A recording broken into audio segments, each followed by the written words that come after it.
ఇందులోని అంశాలు ఎవరిని కించపరచడానికి లేదా ఎవరికో మేలు చేయడానికి ఉద్దేశించబడినవి కాదు. అందుబాటులో ఉన్న సమాచారం, మీడియాలో వస్తున్న వార్తా కథనాలు, నెట్లో ఉన్న సమాచారం మాకున్న అనుభవాన్ని బట్టి వినియోగించాము. ఈ వీడియోలోని వ్యక్తుల అభిప్రాయాలు వారివి మాత్రమే. MRTV7 యూట్యూబ్ ఛానల్కు ఎటువంటి సంబంధం లేదు కాబట్టి ఈ విషయాన్ని గమనించగలరు.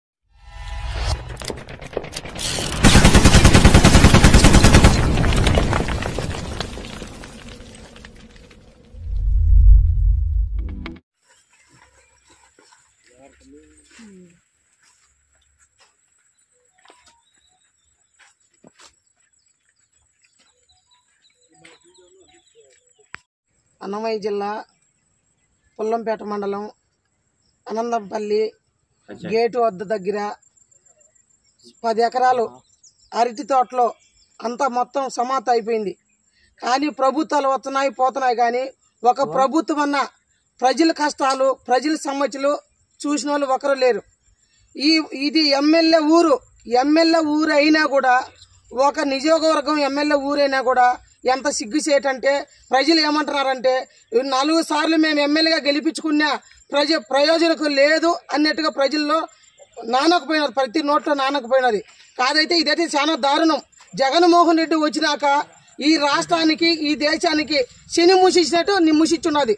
మోడీ వచ్చినాక జగన్మోహన్ రెడ్డి వచ్చినాక ఈ ప్రభుత్వాలు చాలా దుర్మార్గంగా ప్రవర్తిస్తున్నాయి. కాదంటే ఎందుకంటే 2024లో రాహుల్ గాంధీ ప్రధాని అయితే ప్రతి పేద కుటుంబం 10 పేదలు అందరూ బాగుపడే రోజులు దగ్గరికి వస్తున్నాయి. కాంగ్రెస్ పార్టీకి ఓటేసి ప్రతి ఒక్కరిని గమనించాలని మేము కోరుచున్నాం. ప్రస్తుతం మనం అన్నమయ్య జిల్లా రైల్వే కోడూరు అసెంబ్లీ నియోజకవర్గం పుల్లంపేట మండలం అనంతంపల్లి పంచాయతీ ఉన్నటువంటి అరటి తోటలో ఉన్నాం. ఇటీవల భారీ వర్షాలకు పెనుగాలులకు మొత్తం ఈ తోటంతా మొత్తం అరటి తోట చేతికి వచ్చిందంతా తిరిగిపోవడం జరిగింది.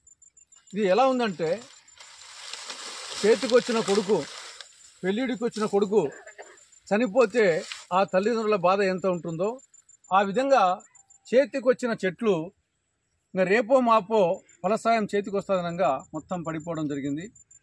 దాదాపు ఎకరాకు ₹1,00,000 పైన ఖర్చు అయి ఉంటుంది. అప్పులు తెచ్చి చాలామంది వచ్చేసి చేయడం జరిగింది. చాలామంది దీంట్లో కౌలు రైతులు, వాళ్ళ పరిస్థితి మరీ వర్ణనాతీతం. కాబట్టి ప్రభుత్వం ఎంత చేసినా తక్కువే, కానీ ఉన్నంతలో అయినా కానీ వాళ్ళని ఆదుకోవాల్సిన అవసరం ఉంది. ఎకరాకు మినిమం ₹50,000 చొప్పున నష్టపరిహారం ఇవ్వాలి. ఇలాంటి పరిస్థితిని చూసే కాంగ్రెస్ పార్టీ ఒక నిర్ణయం తీసుకుంది. ఈసారి కాంగ్రెస్ పార్టీ అధికారంలోకి వస్తే వ్యవసాయ రుణాల మాఫీ చేయాలని నిర్ణయించడం జరిగింది. ఎందుకంటే రైతులు పంట వేసినప్పటి నుండి చేతికి వచ్చేంత వరకు నమ్మకం లేదు, ఎప్పుడు ఏమవుతుందో తెలియదు. పర్యవసానంగా ఆల్మోస్ట్ అందరి రైతులు అప్పుల ఊబిలో కూరుకుపోయారు. చాలామంది ఆత్మహత్యలు చేసుకుంటున్నారు.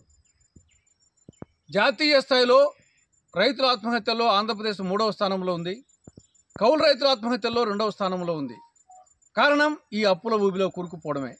కాబట్టి రైతులను వాళ్ళ ఆత్మహత్యలు నివారించేదానికోసం, అప్పుల ఊబి నుండి వాళ్ళను బయటపడేందుకోసం కాంగ్రెస్ పార్టీ అధికారంలోకి వస్తే వ్యవసాయ రుణాల మాఫీ చేస్తామని చెప్పేసి కాంగ్రెస్ పార్టీ ఆల్రెడీ CWC తీర్మానం చేయడం జరిగింది, ప్లీనరీలో చెప్పడం జరిగింది. రాహుల్ గాంధీ గారు పదే విషయం చెప్తున్నారు. రైతులు ఒకసారి ఆలోచించవలసిందిగా కాంగ్రెస్ పార్టీ విజ్ఞప్తి చేస్తా ఉంది.